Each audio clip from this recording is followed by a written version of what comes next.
शिव महापुराण की कथा कहती है, यदि चतुर्थी के दिन सात गांठ वाली दुर्वा 21 ले लो और चतुर्थी के दिन गणेश जी को समर्पित कर दो। पंचमी तिथि को उस दुर्वा को उठाकर दूध में डाल दो और उस दुर्वा को दूध में डालकर उस दूध में उस दुर्वा को मल लो और जिसके सफेद चमड़ी पड़ गई हो, चर्म रोग हो गया हो, उस दूध को उस दुर्वा के साथ, दूध नहीं भी हो तो पंचमी के दिन दुर्वा का लेपन शरीर पर कर लें। आधे घंटे तक करने पर पंचमी को प्रदोष काल में स्नान कर लें। महाराज आपको चर्म रोग में आराम लग जाएगा, सफेद चमड़ी अपने असली रंग में आना प्रारंभ हो जाएगी। गणेश पुराण दुर्वा का मूल बता। महाराज 21 दुर्वा के 108 बंडल बना लो। अगर एग्जाम में बैठ रहे हो, सरकारी परीक्षा में बैठ रहे हो, पास नहीं हो रहे, नौकरी नहीं लग रही, बहुत जगह इंटरव्यू दे दिया, 21 दुर्वा के 108 बंडल बनाओ, उसकी माला बनाओ और देवी के मंदिर में, माता जगदम्बा के मंदिर में, अर्थात जहां शंकर पार्वती पूर्ण परिवार विराजमान हो, ऐसे देवी के मंदिर में गणेश जी के गले में वो माला अर्पण करिया है, अपना नाम बोलकर और जिस एग्जाम में बैठ रहे हैं उसका भाव वर्णन कर महाराज। और वहीं से एक पुष्प लेकर अपने कमरे में जहां पढ़ते हो कांच की प्लेट में उस फूल को रख दीजिए और दूसरे दिन एग्जाम के लिए चले जाइए, आपको उसका फल अवश्य मिलेगा, अवश्य मिलेगा, आप उसमें उत्तीर्ण होंगे, फल प्राप्त होगा। दुर्वा सुख का अनुभव करा देता, आनंद का अनुभव। महाराज भगवान के मंदिर में पहुंचकर ये 5 दर्शन मनुष्य नित्य करता है।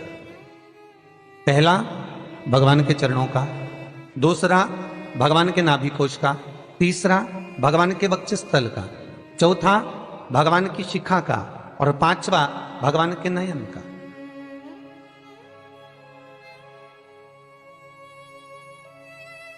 सबसे पहला दर्शन जब हम भगवान के मंदिर में पहुंचकर जाकर करें तो वो भगवान के चरण होना चाहिए, परमात्मा के चरण।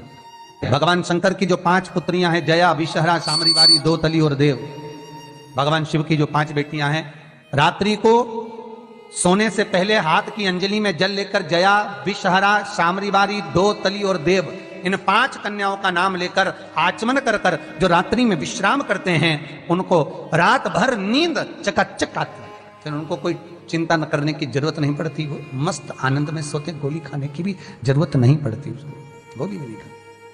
अरे भैया, गरुड़ पुराण में एक लाइन आती है, बड़ी सुंदर है, गरुड़ पुराण का 3रा अंश, उसमें यहां तक लिखा है, किसी डॉक्टर को जाकर आप दिखा रहे हो, वो इंजेक्शन लिख रहा है या इंजेक्शन लगा रहा है, उसमें भी आपका कर्म का भाग है,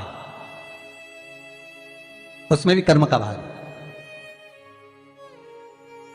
पूरा शहर छोड़कर इंदौर दिखाने जा रहे हो, पूरा शहर छोड़कर भोपाल, दिल्ली, मुंबई, अपना गांव, अपना नगर छोड़कर वहां के डॉक्टर के पास जा रहे हो, उस हॉस्पिटल में जा रहे हो, क्यों? पुराना है, चुकाना है, वहां तक लेकर जाएंगे, तुमको चुकाना पड़ेगा। मां जगज्जननी जगदम्बा पार्वती करे, ये पूर्व निश्चित है, पूर्व निश्चित। किस गांव में, किस नगर में, किस मोहल्ले में, किस जगह पर आपका जन्म हो रहा है और कहां जाकर आपको कमाना है, कहां जाकर आपको खाना है, कहां जाकर परिवार के साथ में रहना है, किस भूमि पर आपको भोग भोगना है, किस भूमि पर जाकर तुम्हारे प्राण छूटेंगे, यह तक निश्चित है। मृत्यु वहां तक ले जाए, जन्म के बाद वो वहां तक भूमि ले जाएगी। कोई तो इंडिया में पैदा हुआ, विदेश में रह रहा है, भारत की भूमि पर रहने के बाद में विदेश में रह रहे हो, विदेश में कमा रहे हो, विदेश में खा रहे हो, वहां रह रहे हो, और कई विदेशी आकर यहां रह रहे हैं, क्यों? क्योंकि वहां का लिखा है अन्नदाना पानी, निश्चित है वहां मिलेगा। ये परिवार जो मिला है, ये कुटुंब जो मिला है, ये कबीला जो मिला है, ये माता पिता जो मिले हैं, ये भाई बंधु जो मिले हैं, ये सखा जो मिले हैं, ये पूर्व के निश्चित हैं। किसी का भोग कर कर तुम आ गए हो, वो तुमको मिल गया, उसको चुकाना है, किसी का कुछ ले लिया, उसको चुकाना है, ये कर्म के अनुसार चुकाने के लिए हमें मिले।